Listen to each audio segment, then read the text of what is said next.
खाकीमध्ये रुबाबदार दिसणारे असे आमचे बंधू आणि भगिनी सुरक्षा कर्मचारी, आज मी इथे दुसऱ्यांदा येतेय आणि छान वाटतं तुम्हाला भेटून दरवेळेस, कारण तुम्ही आमचे रक्षक आहात. तुम्ही आहात म्हणून आम्ही आहोत.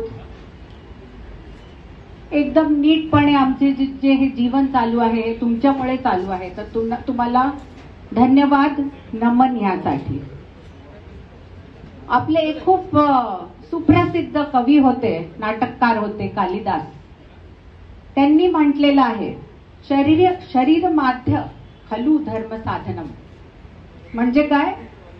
आपलं शरीर हे एकच माध्यम असतं ज्याद्वारे आपण आपले वेगवेगळ्या साधना किंवा आपल्या ड्युटीज पूर्ण करू शकतो. सर सलामत तो पगडी हजार. तुमचं जीवन हे मला ठाऊक आहे आणि सर्वांनाच ठाऊक आहे किती ताण तणावाचं असतं. त्यात मानसिक शारीरिक दोन्ही ताण भरपूर असतात आणि हे असल्यावर स्वतःकडे लक्ष देणं तेवढंच अजून जास्त जरुरी होऊन जातं. आणि ते लक्ष देणं हे जरुरी आहे ते तुम्हाला सगळ्यांना माहित आहे. पण तरी तुम्ही सगळे म्हणता, अरे वेळ नाही मिळाला, ड्युटीचं टेन्शन, घराचं टेन्शन. पण असं म्हणून चालणार नाही, कारण आपल्याला सगळ्यांना माहित आहे हेल्थ इज वेल्थ. आज तुम्ही ठीक राहिले तर तुमचे घरचे ठीक राहतील. तुम्ही ठीक राहिले तर आमच्यासारखे लोक नीट राहतील. कारण तुम्हाला इतकं लक्ष देऊन आपली ड्युटी पण करावी लागते, अलर्ट राहावं लागतं. त्याच्यात खूप स्ट्रेस असतो, मान्य, पण त्याचा इलाज पण आहे. इलाज काय? रेग्युलॅरिटी, स्वतःला काही वेळ देण्याचा. मी टाइम असतो ना, तो तुम्हाला स्वतःला देणं खूप जरुरी आहे. अर्धा तास का होईना, अर्धा एक तास पण खूप आहे दिवसाचा. आणि त्यासाठीच आपण हे सेशन घेतलेले आहेत जे आज घेतले.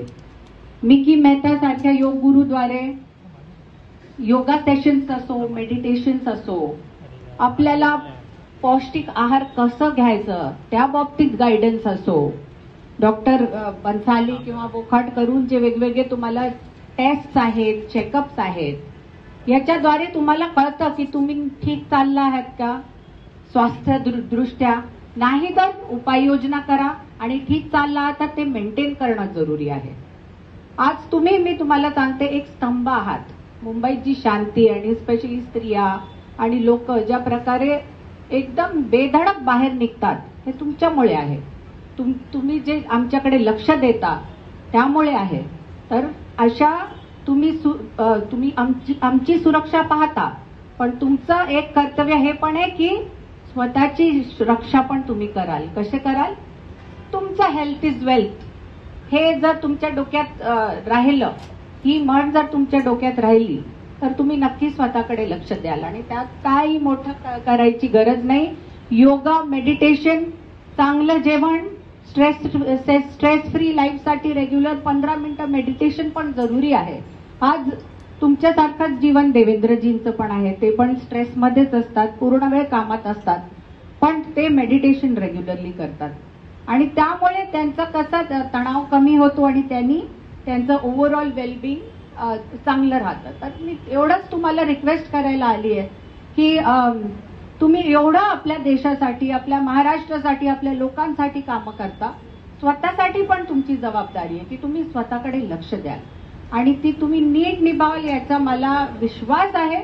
फक्त आपल्याला असे ट्रेनिंग कॅम्प्स रेग्युलरली ठेवण्याची गरज आहे, जी आपण ठेवू. दुसरी गोष्ट, तुम्हाला आता सोमवारी एक डेट ठरली आहे की NSCचा एक ट्रेनिंग कॅम्प, एक ट्रेनिंग प्रोजेक्ट होणार आहे. त्यात तुम्ही लोक नक्की या, कारण आपण जो पैसा कमवतो त्या पैशाच्या द्वारे पैसा कसा कमवता येईल ते शिकणं पण जरूरी आहे. जब आप यहाँ काम करते हो, आपका पैसा काम करना चाहिए. बैंक में रहेगा तो इन्फ्लेशन रेट नहीं कट कर पाएगा वो. तर तुम्ही काय काय करू शकता ज्याने तुमचा पैसा पण वाढेल. आणि ही पण एक आपल्या टेन्शनची जीवनात गोष्ट असतेच की पैसा कसा वाढेल, पैसा आपण निवेश कसा करावा की आपले long term, short term goals पूर्ण व्हावे. आणि त्यासाठी NSCचा कॅम्प पण तुम्ही नक्की अटेंड करा. आणि जास्त नंबर्सनी अटेंड करा, कारण प्रत्येकाला याची गरज आहे. तर आपल्या ओळखीच्यांना पण सांगा की हे करणं तुम्हाला जरुरी आहे. आणि शेवटी मी परत तुम्हाला एकदा तीच गोष्ट आठवून देते की आपण जेव्हा संध्याकाळी सायंकाळी दिवा पण लावतो तेव्हा कोणता श्लोक म्हणतो? शुभं करोति कल्याणम आरोग्यम धन संपदा. आरोग्यच धन आहे, सगळ्यात मोठं धन आरोग्य आहे. त्याकडे लक्ष द्या. हीच मी तुम्हाला विनंती करते. मनापासनं माझी इच्छा आहे की तुम्ही याच्याकडे लक्ष द्यावं. रोज अर्धा तास किंवा 1 तास, वेळ नाही मिळाला त्या दिवशी अर्धा तास, नाही तर 1 तास. आणि तुम्ही एकदम जसे आज चमकताय तसे चमकत राहाल जन्मभर. एवढंच सांगून मी